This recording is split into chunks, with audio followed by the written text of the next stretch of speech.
Welcome back to The Explainer. Today, we're putting on our criminal psychologist hats, and we are diving into a highly clinical, investigative framing of a genuine modern security nightmare.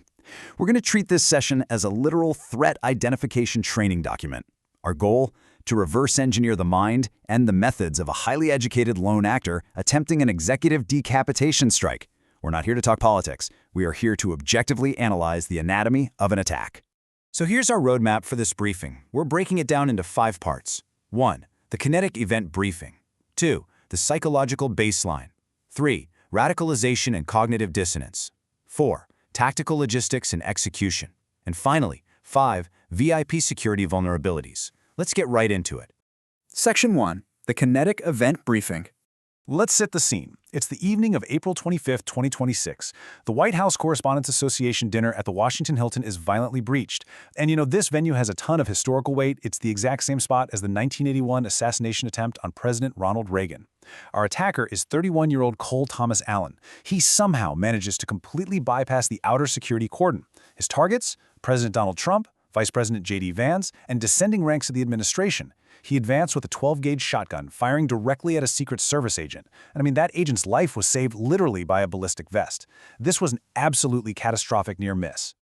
Just so we're all on the same page as protective agents analyzing this, let's define a crucial term: a kinetic event. It's the active and violent deployment of lethal force specifically designed to disrupt a secure perimeter and achieve a targeting objective. You see, this was not a protest that got out of hand.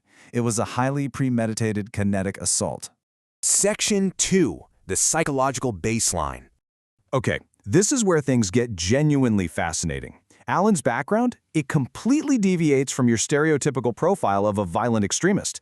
Look at this. On the one hand, an elite academic pedigree, a Bachelor of Science in Mechanical Engineering from Caltech, a super competitive internship at NASA's Jet Propulsion Lab, and a recent master's in computer science. But then, look at his professional reality. He's a 31-year-old part-time tutor at a test prep center and an isolated indie video game developer. No criminal record, polite, highly intelligent. But that massive gap between his perceived intellectual superiority and his actual socioeconomic reality, that created the perfect, simmering breeding ground for intense cognitive dissonance. The absolutely crucial point here is how this specific STEM background altered his threat profile. Think about the engineering mindset. It's all about solving complex, multivariable problems, right?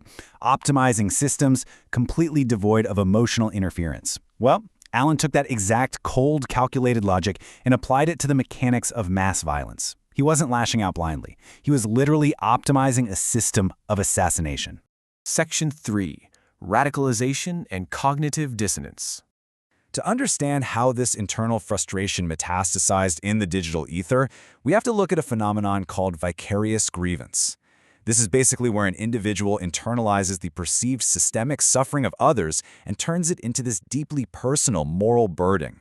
Allen lived a pretty comfortable, privileged life in Southern California. He was completely free from systemic oppression.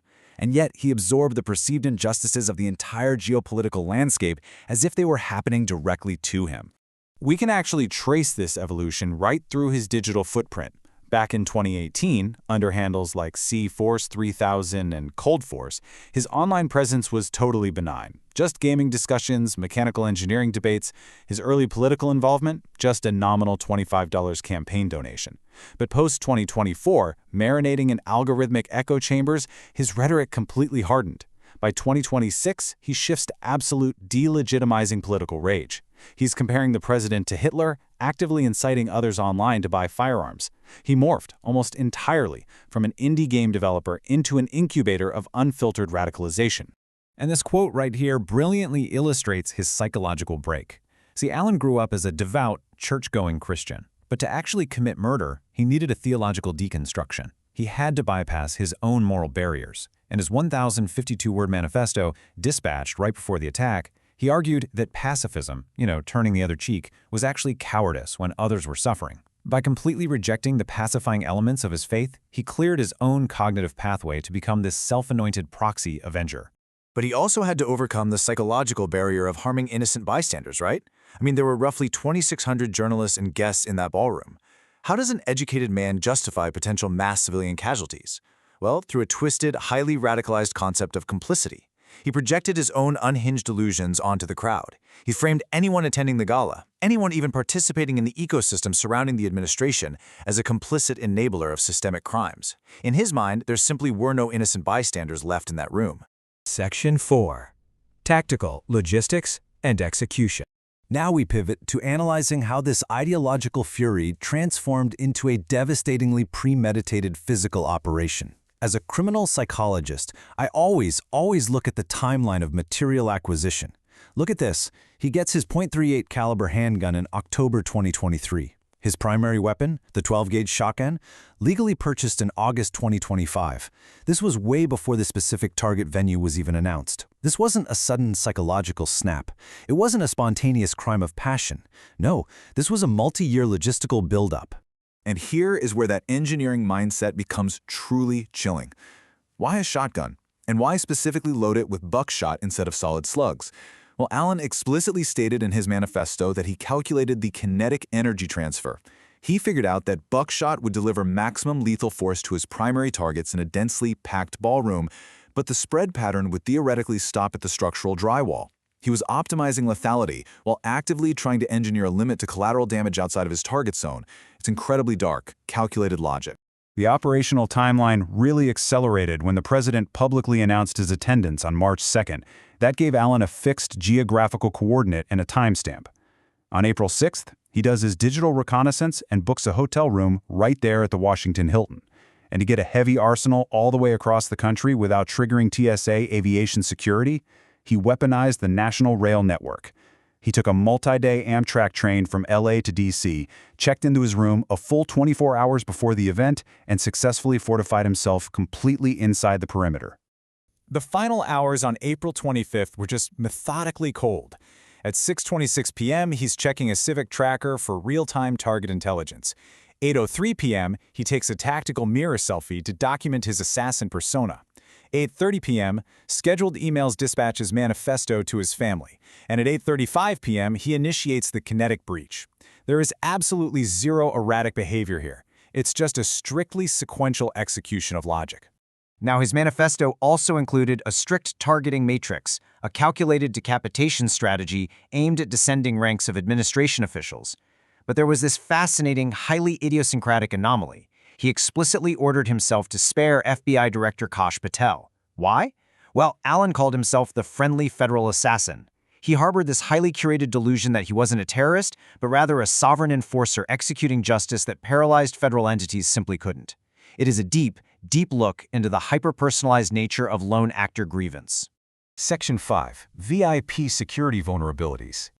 Finally, let's pivot and assess the systemic failures from the perspective of our VIP protection paradigms. This entire incident exposes the terrifying reality of the insider threat. We define this as an adversary operating with a massive asymmetric advantage from a pre-positioned, undetected staging area deeply within a sterile zone.